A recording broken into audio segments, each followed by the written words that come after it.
A Reserva da Biosfera do Porto Santo contempla uma área que engloba todo o território, quer da ilha do Porto Santo, quer dos 6 ilhéus envolventes, bem como uma parte marinha até à batimétrica dos 100 metros. Nesta área estão contabilizados mais de 2.113 taxones, na sua maioria espécies, mas também contemplando subespécies, variedades e formas. Dentro deste número tão amplo, 396 são exclusividades, aquilo que nós designamos de endemismos. E dentro dos endemismos, nós encontramos uma elevada percentagem de exclusividades do Porto Santo, os endemismos porto-santenses, exclusividades da Madeira, ou seja, espécies ou subespécies ou variedades que são comuns a várias ilhas da Madeira, nomeadamente Porto Santo, desertas, Ilha da Madeira e selvagens, e outras que são exclusivas de uma área biogeográfica que é a Macaronésia e que nós designamos de endemismos macaronésicos. E falando agora em plantas, nós podemos diferenciar as plantas avasculares mais simples, onde entram o que nós designamos de musgos. E se abordarmos este grupo, que tem um termo técnico muito particular, briófitos, nós temos cerca de 133 espécies distintas, com 7 endemismos, 5 deles comuns à Macaronésia e 2 que são exclusividades da Madeira. No que diz respeito às plantas vasculares, que incluem, portanto, aquilo que nós vulgarmente chamamos de feitos e todas as outras plantas que são produtoras de semente, o que é que nós temos em concreto, pelo menos identificado à atualidade para o Porto Santo? 14 feitos distintos e 543 plantas produtoras de flor. Em relação a estas plantas produtoras de flor, temos 69 que são exclusivas, que são endémicas, 15 do Porto Santo, ou seja, existem 15 plantas com flor que no mundo inteiro só existem no Porto Santo, na ilha e algumas delas comuns também aos seus ilhéus. Temos cerca de 28 que só existem na Madeira, no mundo inteiro, e 26 que são exclusividades da Macaronésia. Se olharmos para a parte terrestre, 24% das espécies identificadas para o Porto Santo são exclusividades no mundo, são endemismos, sejam eles porto-santenses, madeirenses ou macaronésicos. E é isto que é importante conhecer para salvaguardar.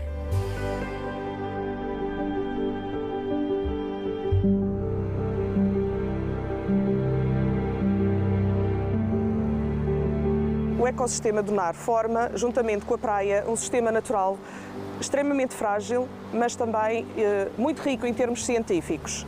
Não podemos falar da duna sem falar da praia. A praia é uma zona mais aplanada, costumamos utilizar para nosso lazer e que ao longo do ano vai sofrendo diferentes perfis. Tem perfis cíclicos que têm a ver com situações de acreção e de erosão. Obviamente relacionados com a época sazonal em que nos encontramos. Na altura de verão há a acreção de areia, na altura de inverno há um emagrecimento. A duna vai-se formando exatamente a partir da praia e através da colonização de plantas. As plantas que aqui se encontram no ecossistema do Nar são plantas que são bastante resistentes à salinidade, mas também têm que apresentar características que as tornam resistentes ao transporte eólico. As primeiras espécies que se instalam, formando aquilo que nós chamamos as dunas embrionárias ou pré-duna, são as espécies Euphorbia paralias, ou também vulgarmente chamada borganheira das praias, a Caquil marítima ou carqueja mansa, o nome vulgar, e a Salsola cali, também conhecida como carqueja brava. Estas são as principais espécies que aparecem num primeiro zonamento. É muito importante observar estas plantas e perceber que o sistema radicular destas plantas vai formando pequenas acumulações de areia. E ao formar estas pequenas acumulações de areia, areia está a formar a duna. Ao haver esta formação da duna embrionária, ela já vai criar gradientes diferentes de salinidade e de transporte eólico para um outro tipo de vegetação que vai começar a aparecer sucessivamente. O Lotus glaucus, por exemplo, ou a trevina, o Lotus lowyanus, que é um endemismo também, portanto, do mesmo género desta primeira que eu referi, da trevina. O Lotus lowyanus é um endemismo conhecida vulgarmente como cabeleira de coquinho, e são plantas que vão se instalando também e são excelentes para, de facto, acrecionar areia e continuar a permitir este crescimento da duna. Mais no topo da duna conseguimos encontrar a Euphorbia paralias também, e também temos uma espécie introduzida, que é a canavieira, que apesar de ser introduzida tem um papel também excelente na fixação das areias devido ao seu sistema radicular. A determinada altura temos uma altura da duna em que começa a haver uma estabilização. Esta estabilização vai dar-se essencialmente quando já não há possibilidade de haver mais, por já ser tão alta, não haver possibilidade de continuar a haver transporte dos grãos de areia. Se houver possibilidade e o meio natural o permitir, pode haver formação também de uma segunda duna e passamos a ter uma duna primária e uma duna secundária. Isto não se verifica muito no Porto Santo. Temos aqui na zona da Calheta, na ponta da Calheta, consegue-se ainda verificar a existência de uma duna primária e de uma duna secundária. Contudo, devido à urbanização que houve na ilha e também à instalação de campos agrícolas, em determinados troços da praia, a duna secundária não se manteve. Contudo, na duna secundária já conseguimos observar uma vegetação mais arbustiva e na zona posterior à duna, muitas vezes também algumas árvores, nomeadamente a árvore do paraíso, a amoreira, portanto, numa zona em que já não há tanta exposição à salinidade, uma zona mais protegida e que permite então assim o desenvolvimento de plantas um bocadinho maiores, não é? Superiores. Há que haver sempre uma boa monitorização do ecossistema, por forma a permitir um bom desenvolvimento da flora nativa.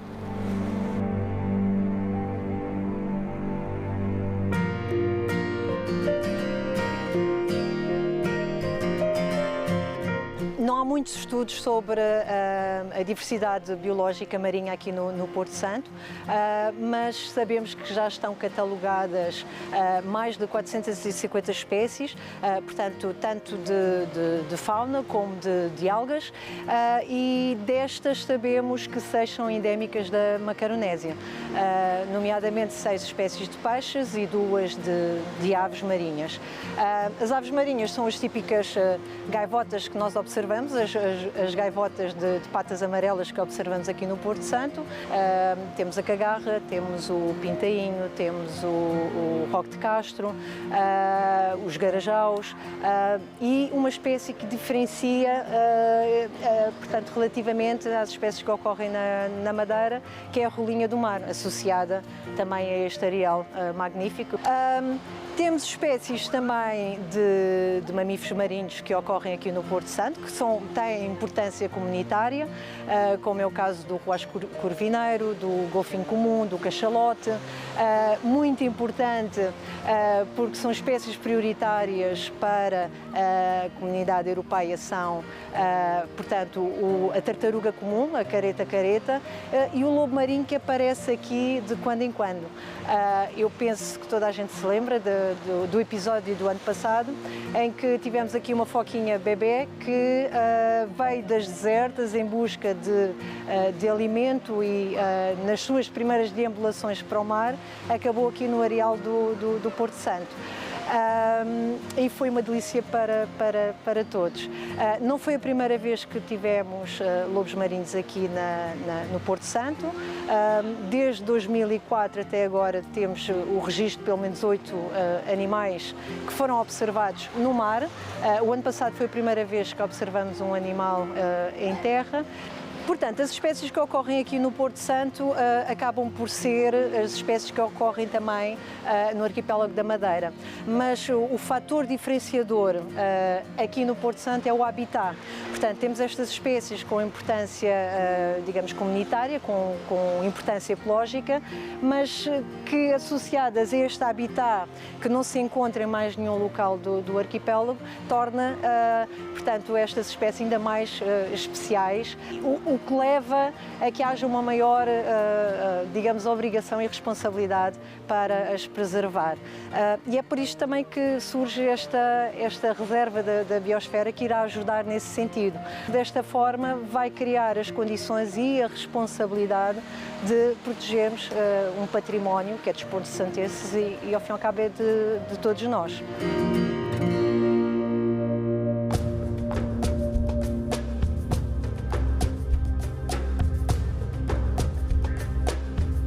A Ilha do Porto Santo, em termos de geodiversidade, é extremamente rica e única, e sabemos que grande parte das estruturas geológicas que existem ou que afloram neste momento na Ilha do Porto Santo, a grande maioria formou-se debaixo de água, e isso é de extremo valor, porque de facto em outras ilhas isso não é muito frequente e que permite a que grandes investigadores de diversas faculdades possam vir até aqui e venham, portanto, estudar e verificar como é que é a formação de das estruturas geológicas debaixo de água. Encontramos-nos aqui no Pico da Ana Ferreira. Ele não é bem um pico, mas sim um filão que por onde o magma ascendeu. No passado foi uma pedreira que está atrás de mim, onde o homem explorou para extrair a rocha, e da sua descoberta, estas magníficas colunas prismáticas que fazem parte deste filão com 1,1 km de extensão. Tem 15 milhões de anos este filão. Pensa-se que faz parte da fase de imersão da ilha. Ou seja, no que diz respeito à formação da ilha, nós temos 3 grandes fases.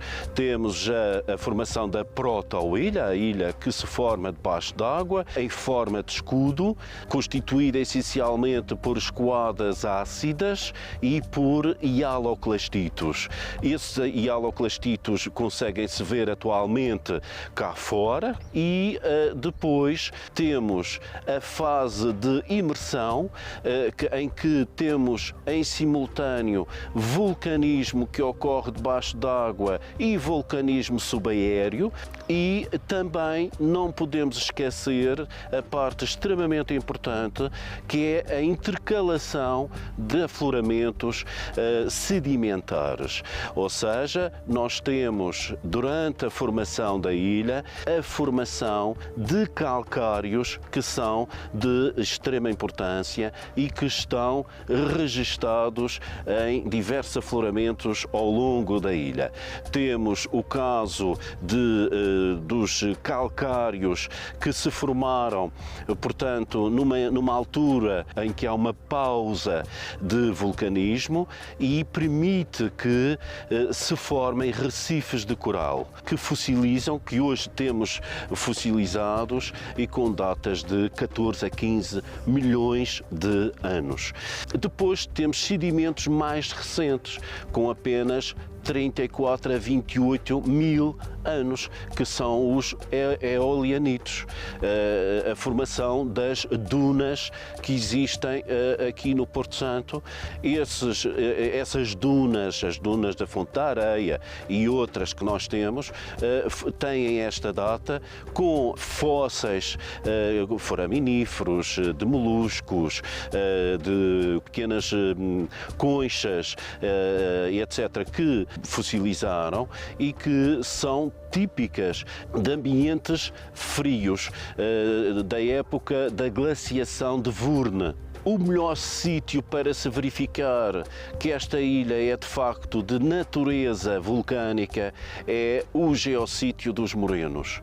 Lá verifica-se muito bem os filões, as condutas por onde o magma ascendeu e também os materiais que foram expulsos por essas condutas. É importante que as pessoas percebam que, apesar de nós termos uma praia magnífica de areia amarela, que se perceba que esta é uma ilha de origem vulcânica. O que apenas lhe dá esta cor amarela à praia é o facto de termos dunas que se formaram a partir de sedimentos que se formaram no fundo do oceano e que depois foram transportados para a parte superior da ilha. Mas não esqueçamos que esta ilha é de origem vulcânica.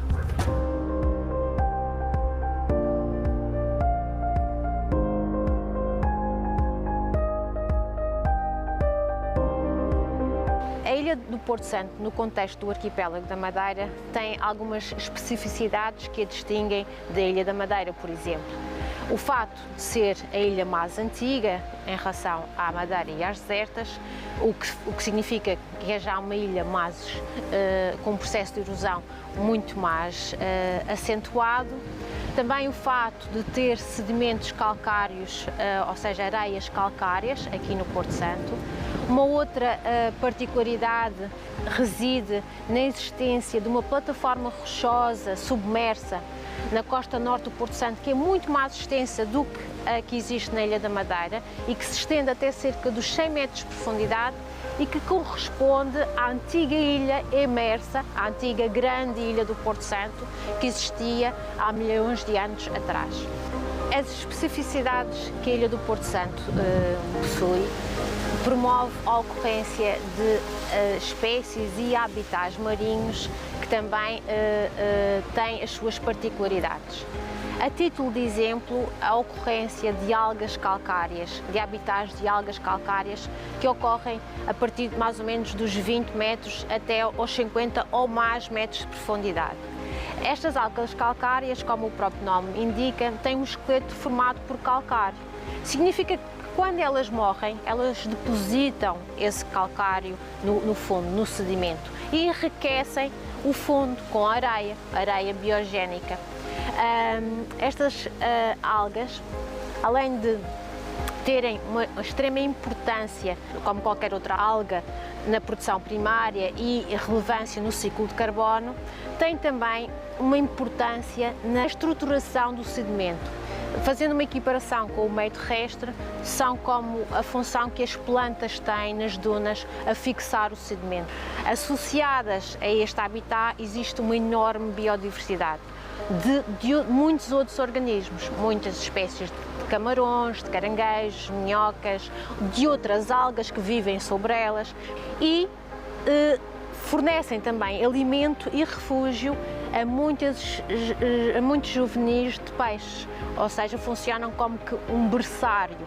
Estas algas calcárias que vivem sobre o Porto Santo e que muitos dos porto-santenses deverão conhecer, fossilizadas ali no cabeço das laranjas, que formam aquelas laranjas ou rodólitos, são algas vermelhas que vivas no fundo, formam extensas áreas que ocorrem mais ou menos dos 20 metros para baixo. Além destas algas vermelhas, também existem duas outras espécies de algas verdes, também elas calcárias, não nativas daqui do Porto Santo, significa que vieram do lado oeste do Atlântico, não se sabe bem como nem quando, e que também são estruturantes destes fundos de areia. Os recifes artificiais são outro habitat que merece especial relevo nos habitats costeiros da ilha do Porto Santo. Foram criados com o afundamento de 2 navios, o primeiro no ano 2000 com o afundamento do navio madeirense e o segundo no ano 2016 com o afundamento da corveta General Pereira Dessa. A estrutura do navio está já a reunir e a ser coberta por uma série de espécies de algas e de invertebrados, mas a sua maior riqueza está na comunidade de peixes que ela reúne, ou seja, tem já um número de espécies semelhante ao dos recifes naturais rochosos vizinhos, mas muito superior ao dos fundos de areia circundantes, mas em termos de abundância já existem espécies com uma abundância particularmente superior à que ocorrem nos recifes naturais. Já são residentes do Recife artificial 2 espécies de peixes que têm um elevado valor de conservação, classificadas pela União Internacional de Conservação da Natureza como ameaçadas e como vulnerável, que é o caso do mero e do badeixe. Isto significa que o Recife artificial está a reunir uma comunidade estável e rica. É fundamental implementar medidas que promovam a regulamentação e a proteção e promover e financiar o conhecimento e a pesquisa científica sobre esta biodiversidade marinha da Ilha do Porto Santo, que é um bem maior que a ilha possui e que para conservar é preciso conhecer.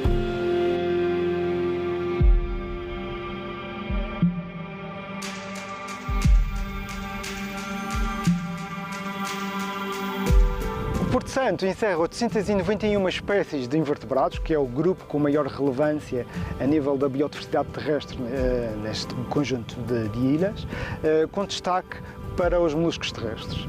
Os moluscos terrestres, vulgarmente conhecidos por caracóis, representam 123 espécies atualmente conhecidas aqui para estes 40 km², e essas espécies estão distribuídas não só na ilha de Porto Santo, mas também nos seus 6 ilhéus. Estas espécies representam 82% de taxa de endemismo, o que é realmente impressionante a nível mundial. Só há paralelo se compararmos com os arquipélagos do Havaí e das Ilhas Maurícias.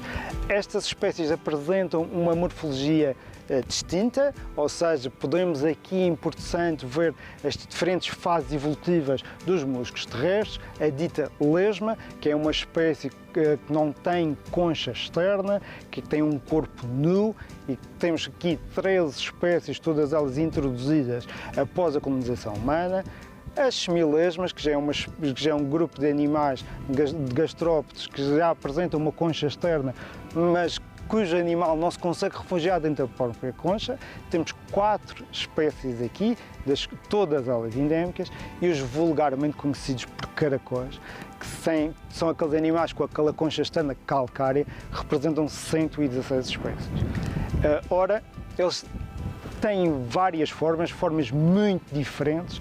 Podem ter conchas com forma fusiforme, com forma discoide, com forma globular. E as formas das conchas dos caracóis têm muito a ver com o habitat onde eles ocorrem. Estas espécies, geralmente as espécies discoides, aparecem só debaixo das rochas, por isso é que têm uma forma achatada. Temos então as fusiformes, que são aquelas em forma de fuso, que geralmente ocorrem em frestas de rocha ou ainda em buracos.